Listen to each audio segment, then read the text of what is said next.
Da, furnicile și pădele. Fac din cap, copaci, mănâncă tot, ia singur.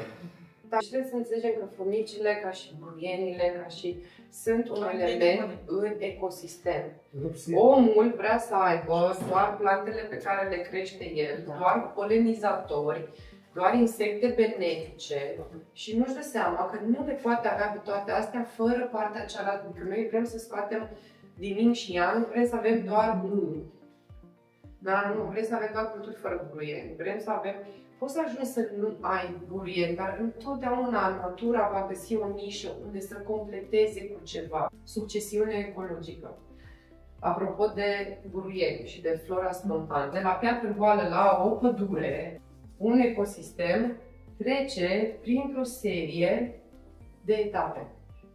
Și avem piatra goală și vin lichenii și mușchii. Astea sunt primele organisme care reușesc să populeze piatra goală cu fungi, cu bacterii și începe să crească ceva pe piatră. Mergem un pic mai încolo, dar de aici ai 40-50 de ani ca timp. Ok? În mod natural. Dacă omul nu intervine, dacă locul e lăsat în pace. Bun. După încep să apară buruienile alea cele mai nesuferite de oameni. Știi? Adică oamenii care cultivă pirul. Adică după un timp îndelungat, aici începe să se formeze un mic strat de sol.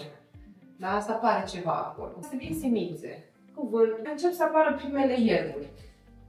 Aici am văzut că avem aceste plante care nu au cum să susțină foarte multă viață pe lângă ele. Sunt ele și se chinuie, adică încep și creează câte un pic de materie organică. Vin buruienile astea incipiente, care, cum ziceam, uitați-vă la ogoare. Deci un ogor arată, dacă îl lași în pace, astea sunt primele care apar. Da? Dacă e o alunecare de teren și începe să se regenereze, astea sunt primele care apar. Pentru că sunt plante pionier și sunt cele mai rezistente. Dar asta, în schimb, pe măsură ce cresc și dau tot mai multă materie organică în sol, viața din sol prinde avânt. Și prinde avânt și creează un sol mai bun, în care alte plante care au condiții și nevoi mai deosebite un pic, pot să germineze și semințele lor.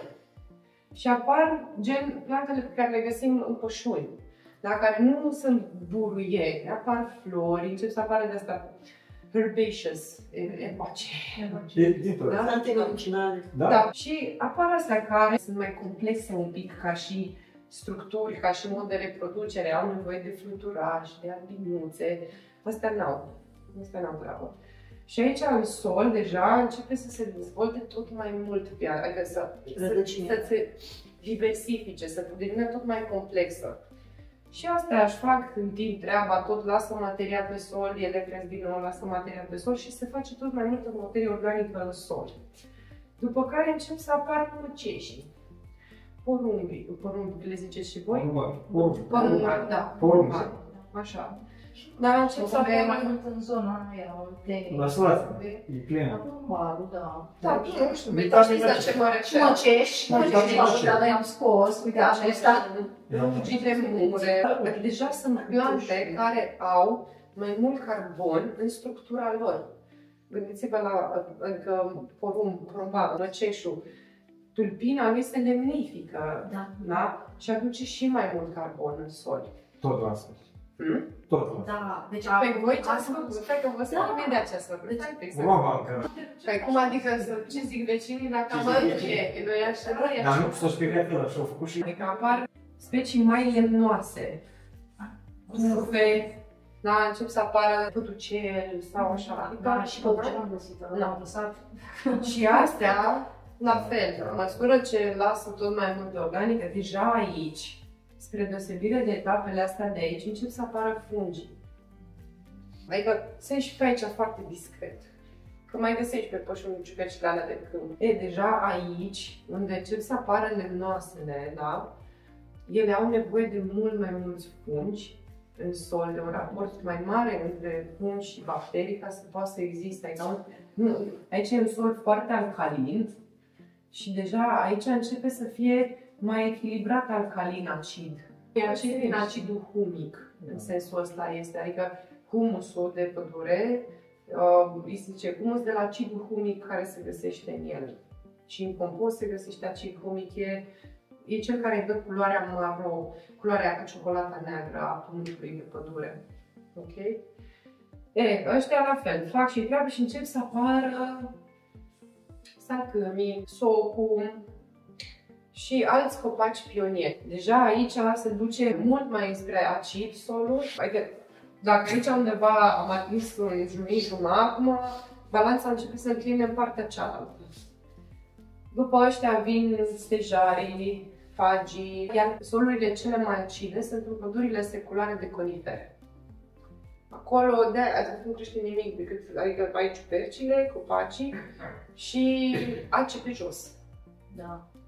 Și mai crește poate la margine un afin, ok, dar pentru că dacă ai bacterii, îți moare tot. Deci ăștia nu tolerează să existe bacterii în sol și ei gestionează plantele în tot procesul sau în tot ciclul ăsta. Ele gestionează ce se dezvoltă mai mult în pământ. Și la fel și culturile noastre din grădină. Ele cultivă, fiecare plantă cultivă în jurul rădăcinilor ei diferite tipuri de microorganisme ca să le ajute să își obțină hrana de care au nevoie. Și ce ați făcut voi?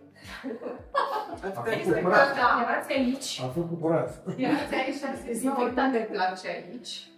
Pe mine curat. Da. Și hai să le facem aici.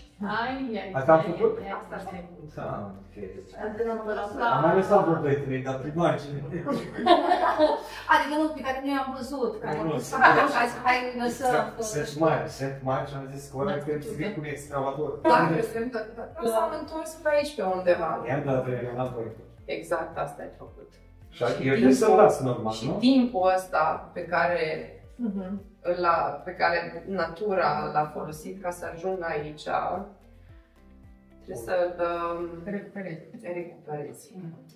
Adică dacă tu cu ce aveai aici, puteai foarte lejer să vii cu specii de pomi, de arbuști și să folosești chestiile astea pe care natura deja ți le dăduse ca să-ți crești pomii tăi, exact, și îi tundeai regulat. Îi țineai la dimensiuni mici și scoteai materii organice. Dar dacă acolo e fruneț la mine, mult fruneț. Acolo mi-au crescut mărăcinește. Păi da, pentru că la un moment dat din apa asta, tu te duci mai departe, nu tu, pământul. Ecosistemul de acolo se duce un pic mai departe, adică a fost frâneață suficient încât în sol ai ajuns într-un punct în care astea pot să crească.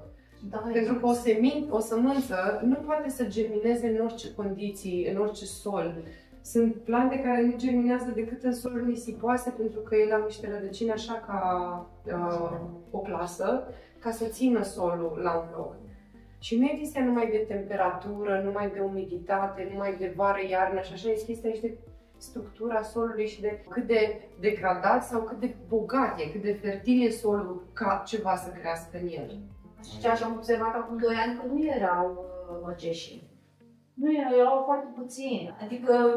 Depinde ce vreți să faceți pe terenul ăsta, pentru că dacă vreți să îl lăsați, adică depinde de scopul vostru. Chipsuneți, dar nu vreau să plantez pomi pentru copaci pentru foc, pentru de astea. E diferit, da? Și stejar și mai mulți.